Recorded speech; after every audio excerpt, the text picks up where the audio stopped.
Welcome to the Cheryl and Shirley Show.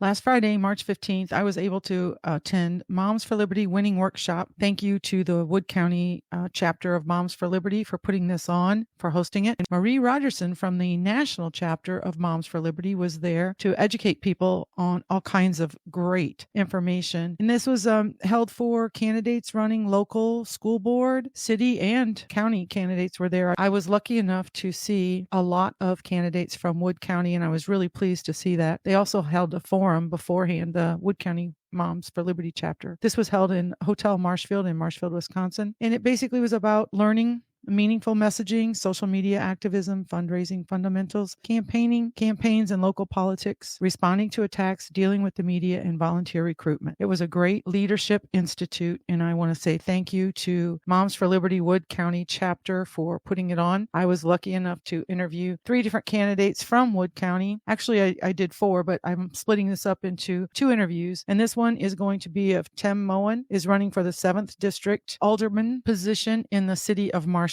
And then I also was lucky enough to meet Tim Hovendick and Wayne Schultz. They are both running for District Supervisor County. Tim is running for the 5th District Supervisor in Wood County, and Wayne Schultz is running for District 1 County Supervisor. The next interviews will be of those 3. That will be Tim Moen for City, Tim Hovendick for County, and Wayne Schultz for County. So welcome to the Cheryl and Shirley Show, and please listen, share, follow, and make sure that you get out and vote on April 2nd. That's the most important. Thank you, Wood County chapter of Moms for Liberty and Maria Rogerson for coming and giving this very informative leadership class. Good afternoon. Welcome to the Cheryl and Shirley Show. I'm sitting here today, Cheryl.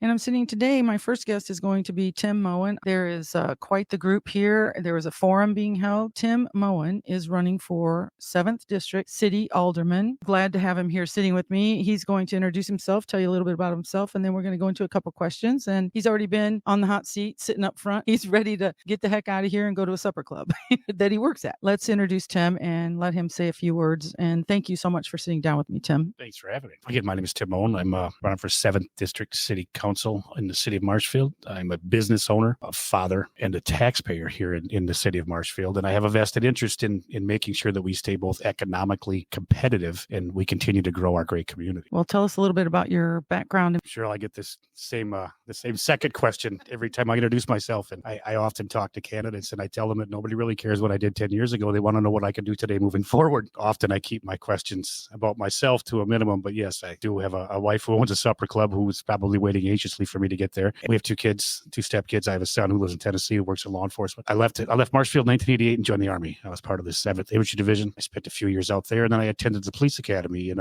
Gilroy, California, the garlic capital of the world. And I graduated from Central Coast Community Police Academy and went to work for the state as an extradition officer. I fulfilled my high school career. I was voted the most likely to see the inside of a maximum security detention center, and I did that.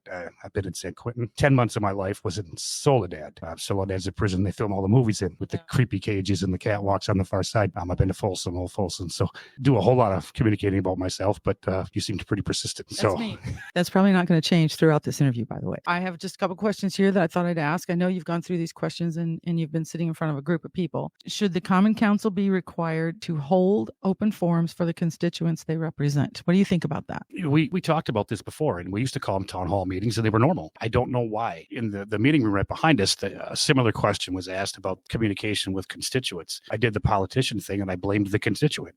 And I said, I can only bring forth voices that I've heard. And if you don't communicate effectively with your constituent, with your council member, it's hard for us, or it's hard for anybody to relay that message back. And I think a town forum or a meet and greet would be beneficial. But again, you're only as good as the information you get. And if you don't give me information, like anybody else, I have to form an opinion on what I know and how I feel. We need to do better. Again, that starts with the taxpayer. I have to agree with you. I think people should get more involved. That's one of the things that I think really needs to happen. And they need to pay attention, obviously, more so too, especially because your tax dollars are the ones that are being used for this.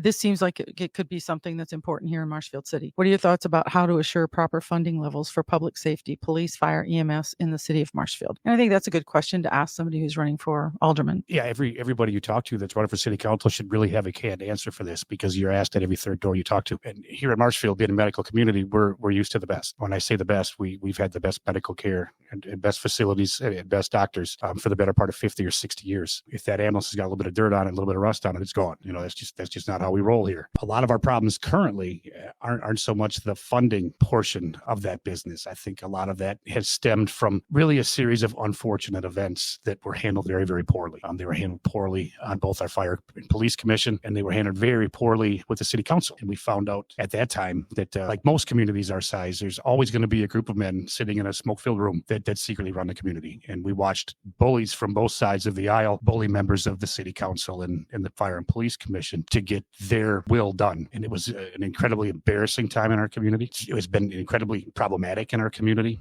We literally had to go to referendum to hire firefighters, which is unheard of. That's not a funding issue. That's a trust issue. If we could rebuild that bridge back, I think we would hear a lot less chatter. The scuttlebutt surrounding the fire and police department would start to slow, and we could justify increasing in budgeting if we rebuilt that trust. These people deserve our respect. They deserve our admiration. The integrity for them has never left. Unfortunately, it was the appointed and the elected officials that couldn't act like the adults in the room. Well, then that means that's why you're running. You're stepping up to do that because you believe in that part of it. And I appreciate that. Anyone who puts their name on a ballot gets my respect because I know it's not easy. And it's become much more divisive in this day and age, even down to the local levels like we talked about. And it didn't used to be like that. Your neighbors were the people who voted for you. And it just seems to be out of hand right now. So I appreciate the fact that you're standing up to run and that you're sitting here answering some questions. What services offered by the city of Marshfield are the most important to you? Can you tell us really why they're the most important? I was hoping you would just overlook that question because I didn't like that question in the other room. And here's why. That room's got about 35, 40 people in there, and then probably another 150 people, viewing at home. And if you asked 150 people to give me a 1 through 10 of your favorite programs the city has to offer, you'd probably get 150 different lists. I'm going to be completely honest with you. My list changes throughout the course of the year. In January, my favorite department is the streets department because I need to get to work. I don't like snow any more than you do. I really like the parks department in the spring and the summer. I mean, it really boils down to our key infrastructure and the quality of employee and the quality of director we have. You really find a newfound respect for local government when you go talk to them.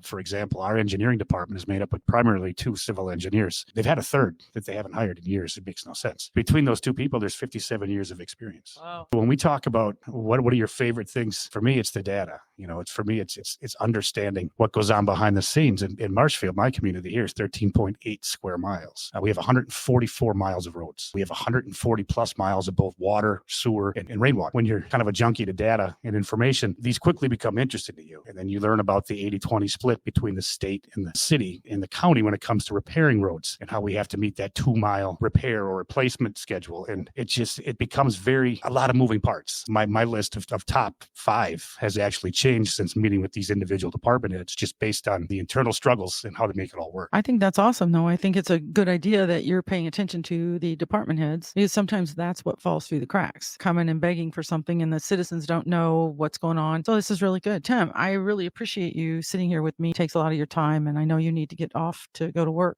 Bless your heart. Fish fry is like one of my favorite things in our Wisconsin area. Is there anything that you'd like to say to end it? I wish you the very best of luck. And if there's anything else that you want to say, please be my guest. I think my goal going into this was to reinstate a sense of good community governance. We've lost that. We have members that have sat on these seats for decades and they've taken ownership of that seat and it becomes problematic to the people they're supposed to be speaking on behalf of. Community governance is just that. I'm the steward of a seat. It's not an ownership thing. I'm actually elected by my friends and my neighbors to take their voice forward. And I think that becomes increasingly more important today when we're behind when we're behind on the budget, when we're behind on economic growth. I think the willingness to accept that stewardship role becomes increasingly more important, and keeping that community involved is the only way to get from point A to point B. I think those are great answers. And thank you so much for joining me, Tim. I appreciate it very much. I wish you the very best and good luck on to the election. April 2nd, everyone, make sure you get out and vote. That's the most important day. Early voting starts on the 18th of March. You can find out where you need to vote with your municipality clerks. Obviously, he's running for the 7th District Alderman in the city of Marshfield. Thank you very much. Cheryl's back. We're here at Marshfield Hotel, and I'm sitting here now with Tim Huvendick. Tim is running for District County Supervisor Seat 5. our District 5. There's a lot going on right now. There's a lot of people out here talking and all because there's an event going on. Moms for Liberty is going to be talking here in a little while, giving a class to all these candidates, which is great. I want you to introduce yourself and say a little bit about your background, what you're doing, and why you're running, and then we'll get into a couple of questions. How's that? Well, thank you so much for sitting down with me too. Absolutely. My name is Tim Hovendick. I'm running for Wood County Board District 5. I am retired respiratory therapist of 44 years. Get a lot of my exposure to the public in my job. That's a lot of conversations. I am running for this seat. I had no intention to, but got asked. The seat was open and conviction set in, and here I am. I can certainly understand that. Do you think Wood County needs a full-time administrator? I think that's an important question to ask somebody running for our county board. I'm a Reaganist. Why create a six-figure income job? That's probably extreme. But Mr. Plummel has been chairman for, a few years now. He does a great job. Number two, he has skin in the deal because he represents his own district along with 18 other supervisors. Why would you put someone over the group of men and women who is basically indifferent or disinterested? He tries to administrate the group. These people, I've watched several board meetings online. They are a cohesive group. Sometimes they have their times, but they come to decisions sensibly and friendly. We do not need another paid position or a government appointed position. I understand that completely, and I tend to agree with you on that. I don't know much about the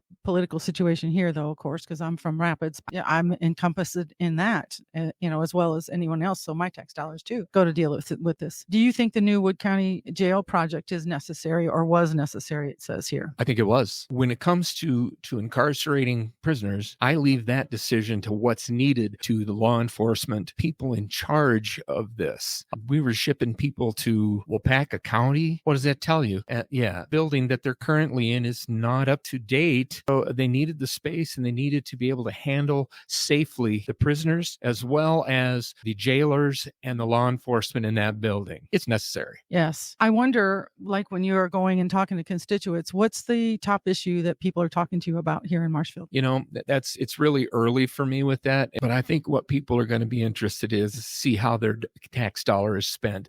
They look at the roads in my part of the district. What is on the road? Is ground glass and slurry? Have you tried to ride a motorcycle on that? No. Infrastructure. Let's keep it up to snuff. If you're going to make me pay per thousand what I'm paying in a city of Marshfield and Wood County, let's see my money's worth and everyone else's. That's the deal. Well, there you go, Tim. Thank you so much for sitting with me for a few minutes. You just had a forum that's going on here, and then there's a Moms for Liberty national speaker coming in, and I think that's wonderful too. So it gives you some candidate training. But I think this is a good experience. Just wonder, because you said you really weren't thinking about running or anything, and then all of a sudden you are. Has this made a huge difference to you? Has this been eye-opening to you? Is this something that you go, oh my gosh, I can't believe some of the stuff and how it goes on and what happens? Because anyone who puts their name on a ballot gets kudos from me. Bless your heart for that, and thank you very much for offering to step up. Why don't you say what that experience has been like for you? And then I'll let you go because I know I need to get a couple other people in here too. Well, Cheryl, it's eye-opening. If you've never sat through an economic development meeting or a county board meeting, the depth at which they immerse themselves into this stuff, they're big decisions. They're big things. I can only hope to do as good a job as Adam Fisher, but he's always there. I can call him. Well, let's say, while we're at that, let's say thank you, Adam Fisher, for serving for as long as you did. Said congratulations for your next adventure, and thank you so much for your past. Absolutely. Thanks a lot, Adam. I'm going to use you, buddy. Well, there you go. There's Tim Hovendick, and he's running for our District 5 supervisor in the county of Wood, and we wish him the very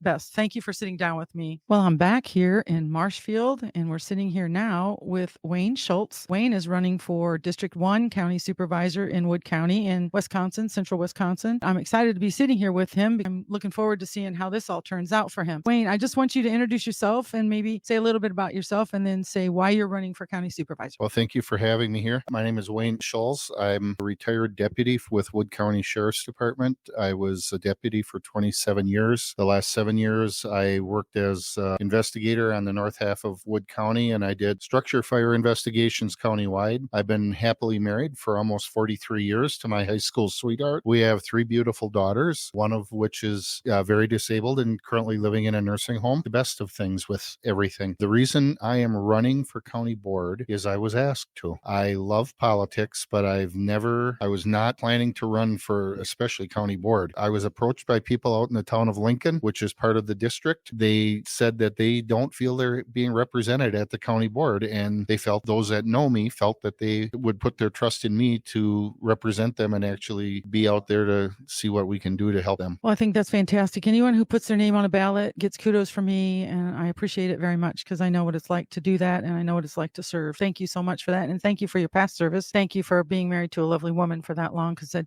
says a lot about a person. It really does. So we have a question here. How often have you attended, or do you feel county supervisors should regularly attend city council or town board meetings in the district that you serve? Well, I feel that if you're going to represent people, the only way that you can represent their needs and their concerns are by being at their meetings. That was part of the issue that was brought up to me when I was asked to run, is that the person who's currently sitting in that chair isn't attending their meetings and hasn't. I found out today that he hasn't attended a single meeting or possibly one in 6 years. I'm here to say that that will not happen. I'm not going to sit here and tell people I'm going to be at every meeting, because I know I won't be. When there's things going on, talking about budgets, talking about expenditures, culverts that need replacing, and things that the county is involved with and could possibly help the town folk with and the town board with, that's my job. And the same for the people on the west edge of Marshfield, attending the city council meetings and seeing what's going on with them, that I or the county board, me as the representative of that district, could help facilitate the funds that are needed being earmarked for those projects. I'm not talking about pet projects. I'm talking about actual needs that have to happen. That was a very good in-depth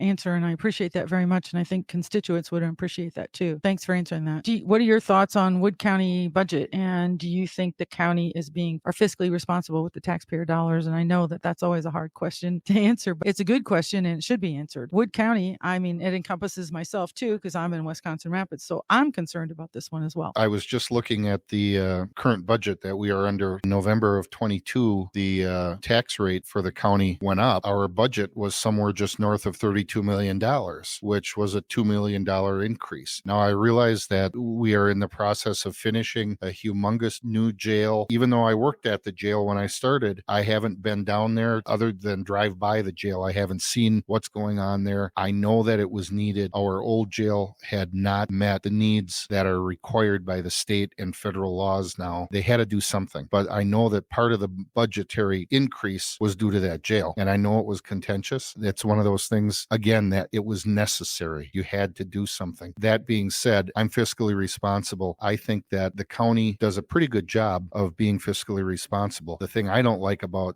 government is if they tell you that it's a decrease, what they really mean is that they're decreasing the increase in expenditures rather than starting at zero every year. My goal is to try to help change that or diminish it as much as I can as a county chairperson. Zero-based budgeting would be interesting in government. I would appreciate that very much, but I don't know if we're ever going to see that. I know even on school boards and all, it seems impossible. They started what they ended at this year, even though they went down in students and they, declined. And that's kind of, I think I see it as an issue. I appreciate you sitting here with me, Wayne. Why don't we say again, it's Wayne Schultz. He is running for District 1 County Board Supervisor in Wood County. And he's sitting here with me in Marshfield. He's getting ready to go to the Moms for Liberty event that's being put on here and sponsored. And I think that's going to be a great event. So thank you, Wayne. And why don't you, if you have anything else to say, please do. And I wish you the very best. Well, thank you for the opportunity. It's very nice to meet you. I just would like to put out to the taxpayers and the electorate out there that if you elect me, I don't have a lot of experience. The incumbent does. That being said, I've never failed when I've tried to achieve something new. And this is definitely something new that I'm looking forward to getting involved with and learning and succeeding at. Well, thank you so much for sitting down with me, the Cheryl and Shirley Show, and we appreciate it. And I wish you the very best. Thank you.